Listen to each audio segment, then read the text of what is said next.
শুভম নাথ।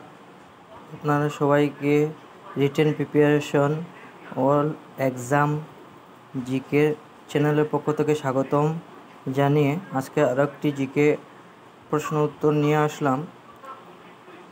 1 নম্বর প্রশ্ন, রামায়ণকে প্রথম অসমীয়া ভাষায় অনুবাদ করেন? Option A Bhattadev, option B Madhav Kandali, option C Ram Saraswati, option D মাধবদেব। তো এর মধ্যে শুদ্ধ উত্তরটি কী হবে? এর মধ্যে শুদ্ধ উত্তরটি হবে অপশন বি মাধব কন্দলী রামায়ণকে অসমে অনুবাদ করেছিলেন।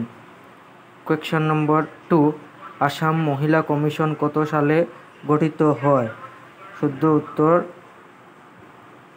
কী হবে? Option A 1992, option B 1993, option C 1994 সাল, অপশন ডি 1995 সাল। এর মধ্যে শুদ্ধ উত্তর কী হবে? এর মধ্যে শুদ্ধ উত্তর হবে 1993 সাল।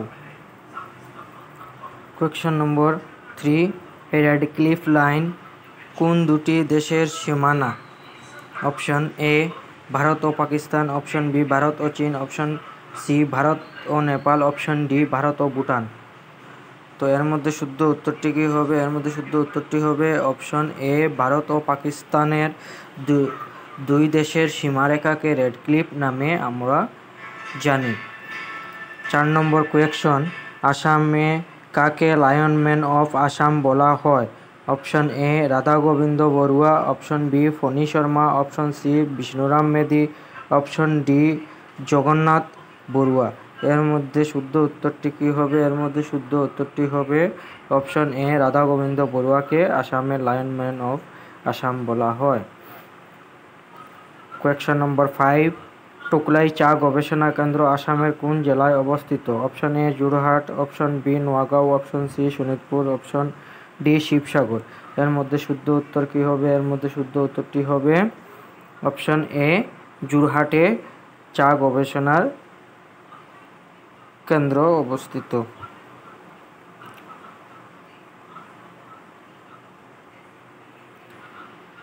ব্যাংকক কোন দেশের রাজধানী? Option A Bhutan, option B Thailand, option C Singapore, option D চীন। এর মধ্যে শুদ্ধ উত্তর কী হবে? এর মধ্যে শুদ্ধ উত্তরটি হবে অপশন বি থাইল্যান্ডের রাজধানী ব্যাংকক। 7 নম্বর প্রশ্ন, আসামের দ্বিতীয় মুখ্যমন্ত্রী কে ছিলেন? Option A Gopinath Bordoloi, option B Bishnuram Medhi, option C Bimala Prasad Chaliha, option D Tarun Gogoi. এর মধ্যে শুদ্ধ উত্তর কী হবে? এর মধ্যে শুদ্ধ উত্তর হবে অপশন বি বিষ্ণুরাম মেধি ছিলেন আমাদের আসামের দ্বিতীয় মুখ্যমন্ত্রী। 8 নম্বর প্রশ্ন, প্রথম অসমীয়া রোমান্টিক কবিতা কি? Option A Lahari, option B Malach, option C Banphul, option Bonkuwori, option D Dharmapustak. এর মধ্যে শুদ্ধ উত্তর কী হবে? এর মধ্যে শুদ্ধ উত্তর হবে অপশন সি বনকুয়ারি প্রথম অসমীয়া রোমান্টিক কবিতা। 9 নম্বর প্রশ্ন, ভারতে কোন শহরকে পিঙ্ক সিটি বলা হয়? Option A Kolkata, option B Jaipur, option C Nagpur, option D Mumbai. এর মধ্যে শুদ্ধ উত্তর কী হবে? এর মধ্যে শুদ্ধ উত্তর হবে অপশন বি জয়পুর। সেটা কোথায় অবস্থিত? সেটা হলো রাজস্থানে অবস্থিত। আর এই রাজস্থানের জয়পুরকে পিঙ্ক সিটি হিসাবেও আমরা জানি, পিঙ্ক সিটি নামে এটা পরিচিত। 10 নম্বর প্রশ্ন, ভারতের সবচেয়ে কম জনবহুল রাজ্য কোনটি? Option A Asom, option B Sikkim, option C Goa, option D Orissa. এর মধ্যে শুদ্ধ উত্তর কী হবে? এর মধ্যে শুদ্ধ উত্তর হবে অপশন বি সিকিম। সিকিমের জনসংখ্যা ভারতের সব দেশ থেকে কম, ভারতের সব রাজ্য থেকে কম।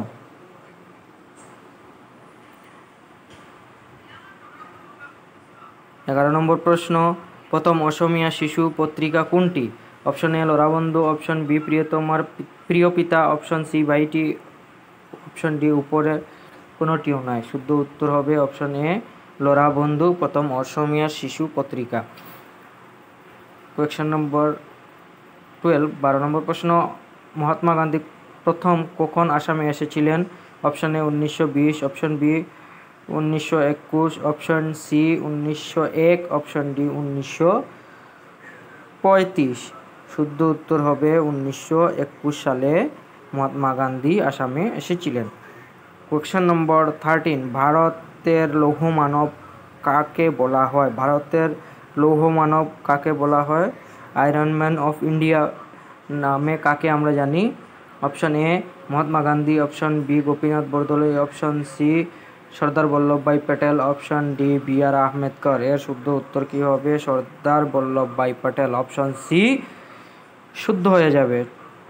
কোয়েশ্চন নম্বর 14, নেতাজি সুভাষচন্দ্র বসু আন্তর্জাতিক বিমানবন্দর কোথায় অবস্থিত? Option A Delhi, option B Mumbai, option C Kolkata, option D Guwahati.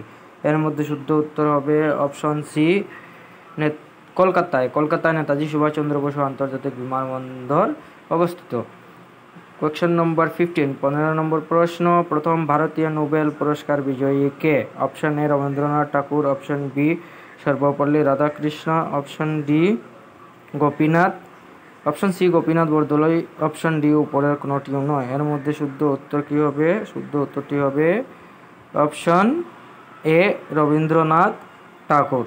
আপনাদের যদি এই ভিডিওটি দেখে ভালো লাগে তবে লাইক, শেয়ার, কমেন্ট করতে ভুলবেন না। ধন্যবাদ। কালকে আসবো আরেকটি ভিডিও নিয়ে।